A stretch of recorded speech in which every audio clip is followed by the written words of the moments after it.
At the time of Jesus, people were used to three regular pious practices: almsgiving, prayer, and fasting.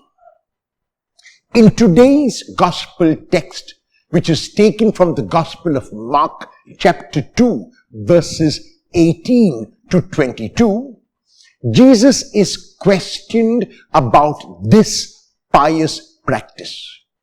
What is interesting is this, that in the question which Jesus is asked, we are not told that he does not fast.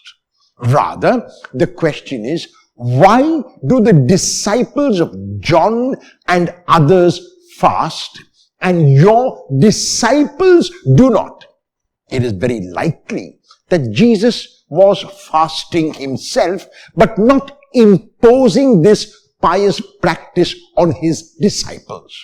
And therefore, the allegation is against his disciples, not against Jesus. However, Jesus defends his disciples' freedom when he speaks of himself as the bridegroom and of his coming as a wedding banquet. And very clear, the presence of Jesus, the bridegroom, at the wedding banquet, which is the world of love.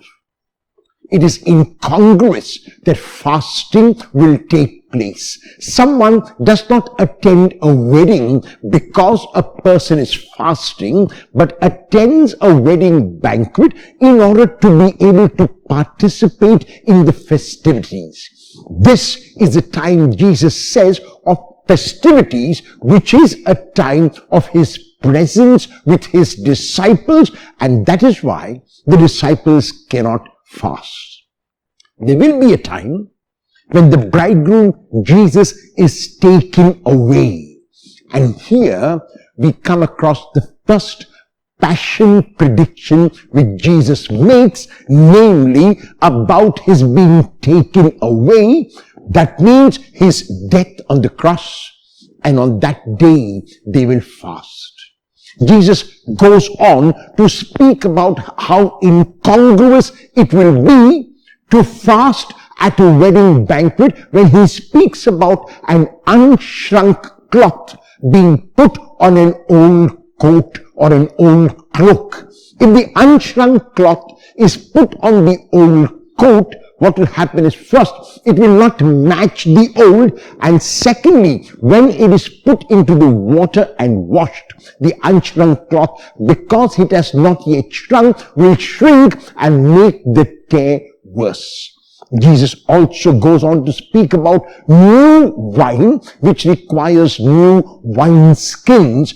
If the new wine is put into the old wine skins, the skins will burst, and both the skins and the wine will be lost. What is the meaning of the unshrunk cloth, and what is the meaning of the new wine? What is the meaning of the new skins? Jesus has come with newness.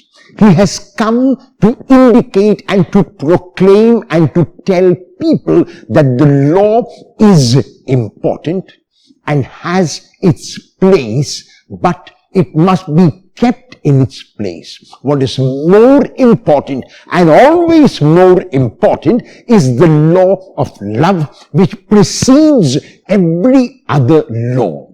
The coming of Jesus is this new time where love takes precedence over everything else. And therefore, if love motivates a person to fast, then it is good. If love motivates a person to give alms, then it is good. If love motivates a person to pray, then it is good. However, these cannot be done because of external rituals alone, because of external pressure alone. If a person fasts only because it is a ritual, a person prays only because it is a ritual, or gives alms only because it is a ritual, it is of no consequence whatever. The almsgiving, the prayer, and the fasting cannot be efficacious.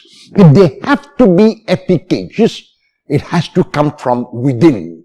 And whatever comes from within becomes efficacious even as it is done. And so we are invited through this interpretation of Jesus to realize that the rule can never become the end in itself, but always a means to reach God. If there is one rule that we must always follow, it is the rule of love.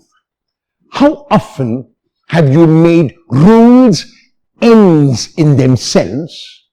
Will you realize that the rule is only a means to an end, and never let rules rule you?